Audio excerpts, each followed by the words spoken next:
Hello there, my name is Ahmad Laduni, and today I am going to read aloud about uh, advanced listening task.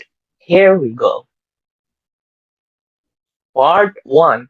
Puss in Boots. Long time ago, there was a poor miller who had three sons. Many years passed away, and the miller died, leaving nothing but his mill, his donkey, and a cat. The oldest son took the mill, second oldest son rode the donkey, and the youngest son had inherited the cat. Ah, well, says the youngest son, I will eat this cat and make gloves out of his fur. Then I shall have no more in the world, and will starve to death. The cat heard its master complaining like this, but pretended not to be hearing a thing. Rather, he put a serious face and said, Don't look so sad, master. Let's just give me a bag and a pair of boots, and I'll show that you didn't inherit so badly in me. The cat's owner had often seen the cat play many cunning tricks to catch mice and rats, like when it dangled by its heels, or hid itself in grain, and pretended to be dead. Having thought of this, he thought that there was no way the cat could help him. So he gave his bag to the cat and spent the last of his money to order a pair of boots specially made for the cat. I have been assured, the cat says, that you have the gift of being able to turn yourself into all manner of beings you wish. You could, for example, transform yourself into lions or an elephant and such like. That's right, the giant quickly answered. And to convince you, you will see me now become a lion. Puss was so terrified at seeing the lion so close at hand that she immediately began climbing up the curtain, but not without some difficulty, as her boots weren't much used for climbing. A few moments later, as Puss watched the giant returning to its true shape, she climbed down and confessed that she had been very scared. However, the cat says, I'm worried you won't manage to save yourself, even in lion shape, for the king will be coming with his army and intends to crush you. The giant looks out the window and sees that the king is outside waiting with his army and says, What should I do? How can I save myself? How can I save myself? Us replied, If you can turn yourself into something very small, then you can hide in a flash. The giant turned itself into a rat and began to scurry across the floor.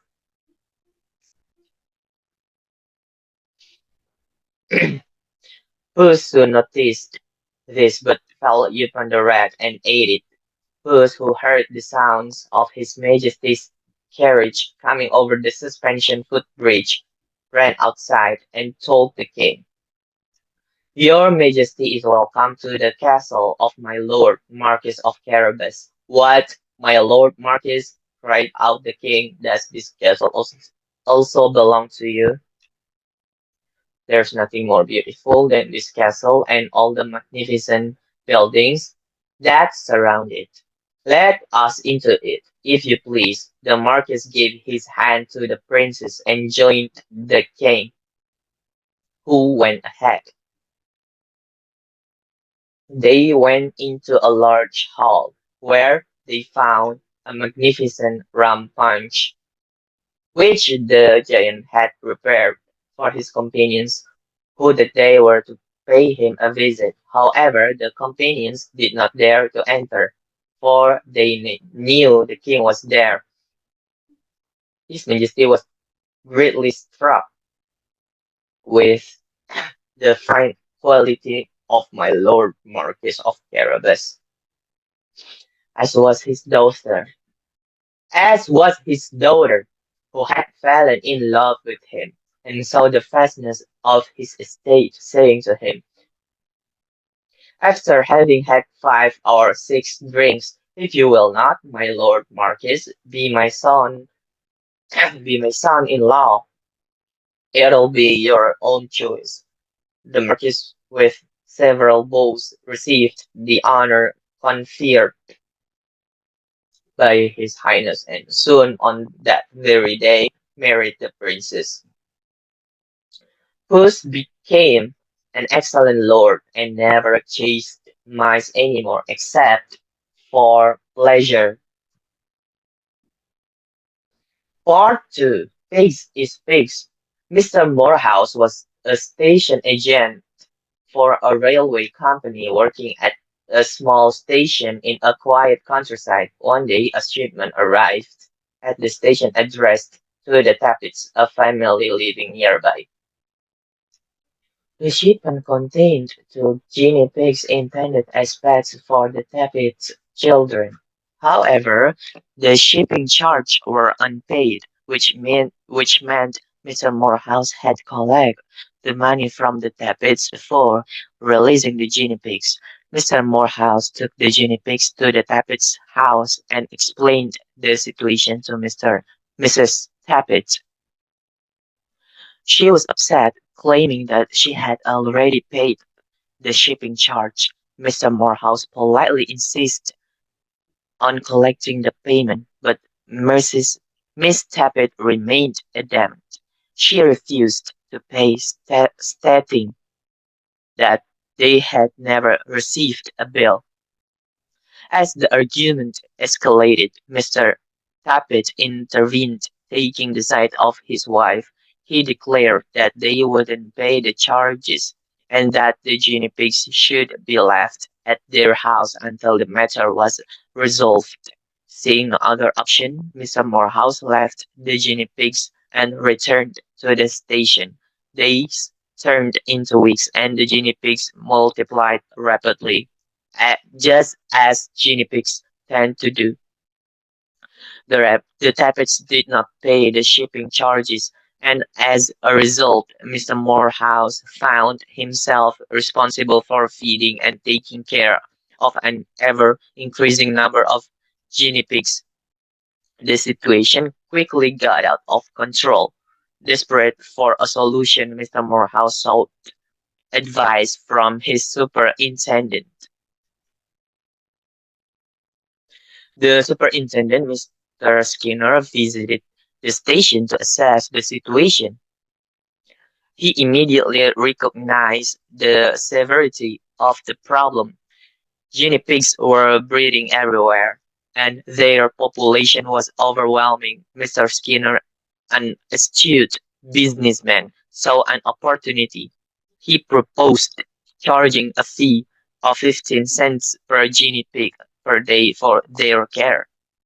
Mr. Morehouse was to be responsible for collecting the fee and keeping a record of the number of guinea pigs in his care.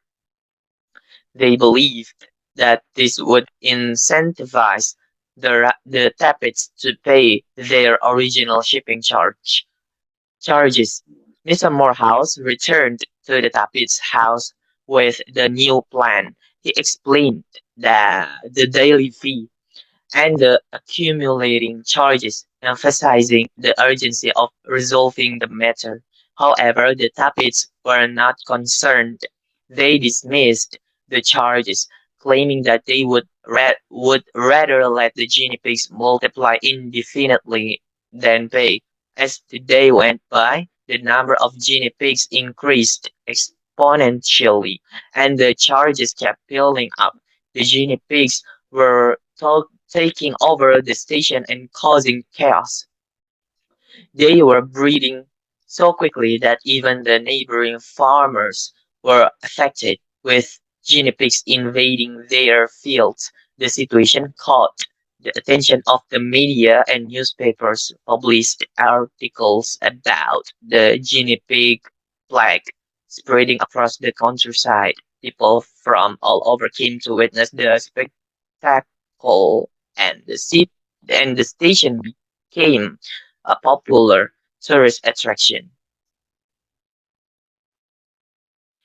The response was overwhelming, and soon people were lining up to buy the rescued guinea pigs. As the guinea pigs found new homes, Mr. Morehouse diligently collected payments he used the proceeds to cover the expenses incurred during the crisis, including the feeding, care, and extermination costs. The remaining funds were more than enough to pay the original shipping charges owed by the Tappets. With the situation finally resolved, Mr. Morehouse returned to the Tappets' house one last time. He presented Miss Tappet with a detailed account of all the charges and payments.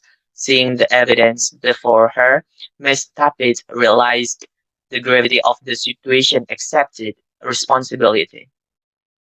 She reluctantly paid the long overdue shipping charges, finally closing the chapter on the Guinea Pig saga.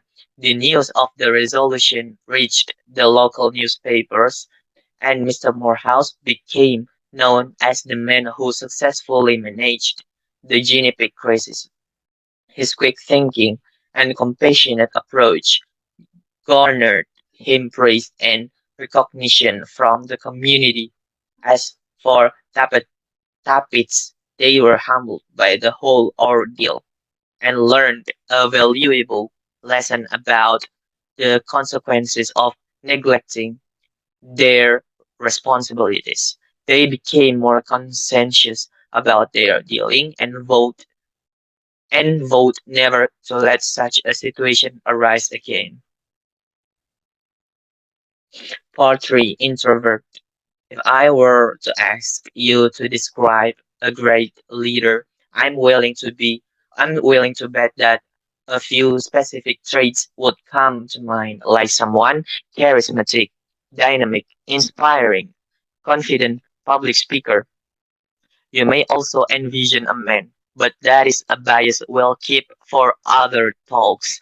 We typically perceived great leader as a person that naturally gets on stage, that attracts people to them with their mere existence.